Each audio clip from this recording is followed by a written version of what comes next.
Hello everyone, welcome to my YouTube channel. I am so excited to be here today, guys, and I hope you're excited to be here as well. Thank you for always watching my videos. I am so excited and I really appreciate it. If you have not subscribed to my YouTube channel, kindly click the notification button, click the subscribe button so you'll be the first to get my video whenever I post. Thank you for watching, guys. Let's get into today's topic. Today we'll be talking about how to handle your cheating partner. How painful is it to be cheated on by someone you truly cared for? It is not the cheating that hurts. It is not the action that hurts. But the feelings, knowing that somebody you truly loved and cared for had breached your trust. We'll be right back after the break.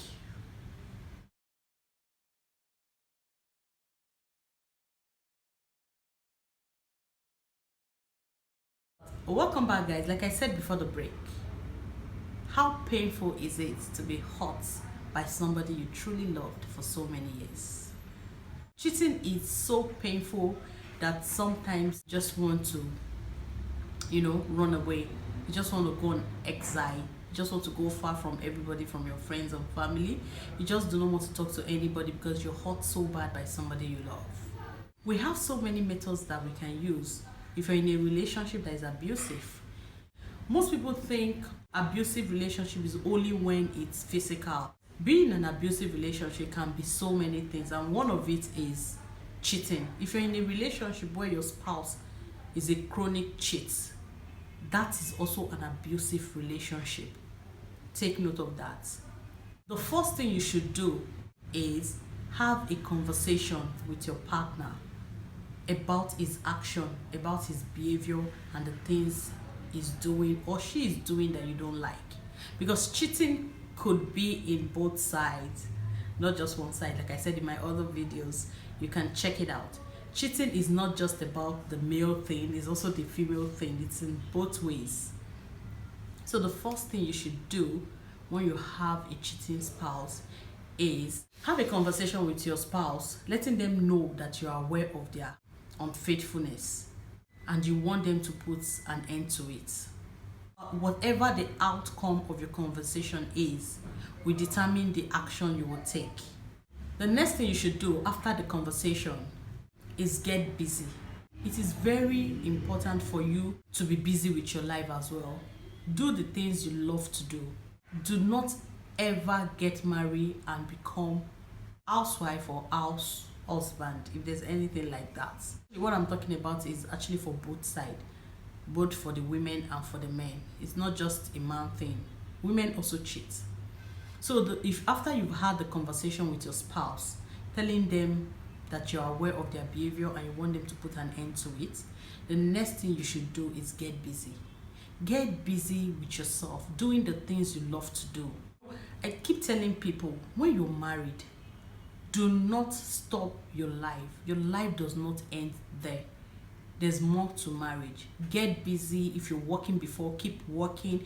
If you're not working, get yourself busy by doing business. Don't ever depend on your spouse to survive. In future, if anything goes wrong, you should be able to take care of yourself. Because this is one of the reasons why a lot of people are stuck in their marriages, because they don't have anywhere to go to. They can't pay their bills. They can't rent an apartment for themselves because they forgot who they are when they got married. It is very important to know your self-worth whilst you're married. Establish yourself. Be a better person. If a man knows that you can take care of yourself as a woman, I promise you, he will treat you right. Even if he's cheating, he will treat you right. You know why? Because he knows that you can take care of yourself. Next thing you should do when you're married is do not base your happiness alone on your marriage. Let the source of your joy in life, let the source of your happiness not just be based on your marriage alone. Find other things that make you happy and do them.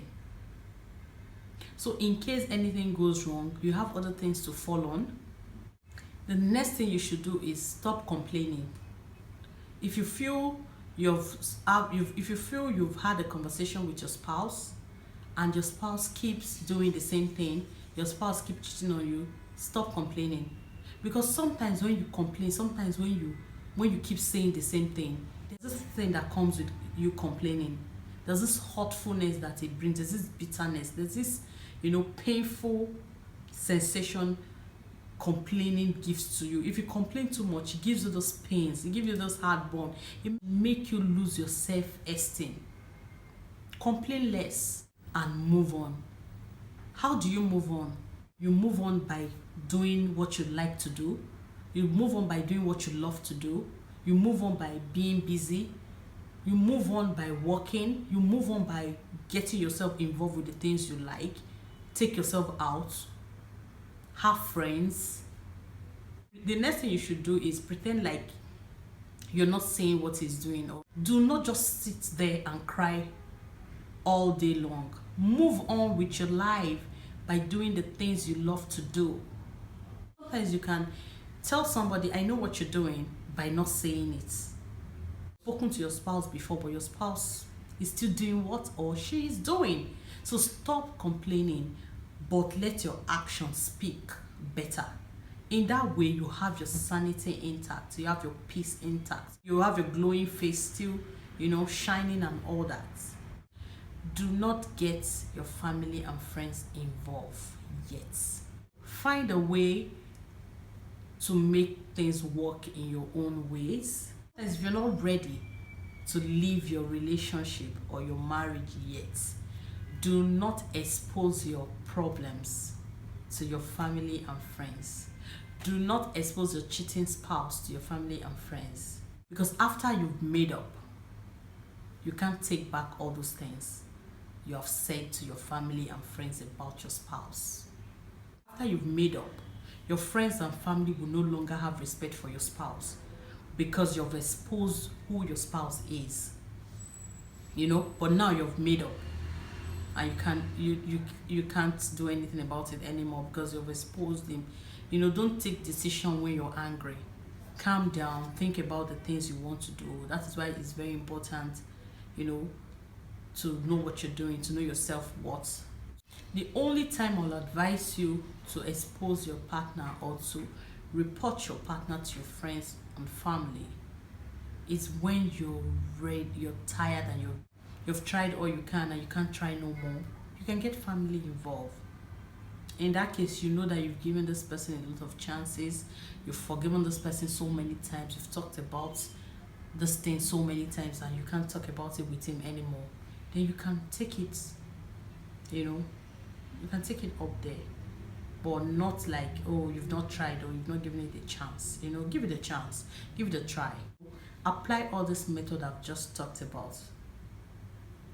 If it doesn't work, then you can now get friends and family involved. The last thing you should do if you have a cheating spouse is take care of yourself. Look good, smell good, eat well, get busy with yourself. Most time, people who betray you are people who you love and trust so much. Learn not to build your trust fully on him. The best thing that can ever happen to you is know your self-worth and value. If you know your self-worth and value, no man would treat you badly. No, because they know you know what you're doing. They know you can take care of yourself when they are not there. They know that even after they leave you, you would not suffer. Most people suffer today because they don't have anything doing. They don't have their own money. They don't have their own investments. They have nowhere to go to. That is why they are just stuck in a relationship. They are just stuck in their marriages. So we have come to the end of today's episode, and I hope you enjoyed today's video. Kindly subscribe to my YouTube channel. Leave a comment below. Thank you for watching. Bye.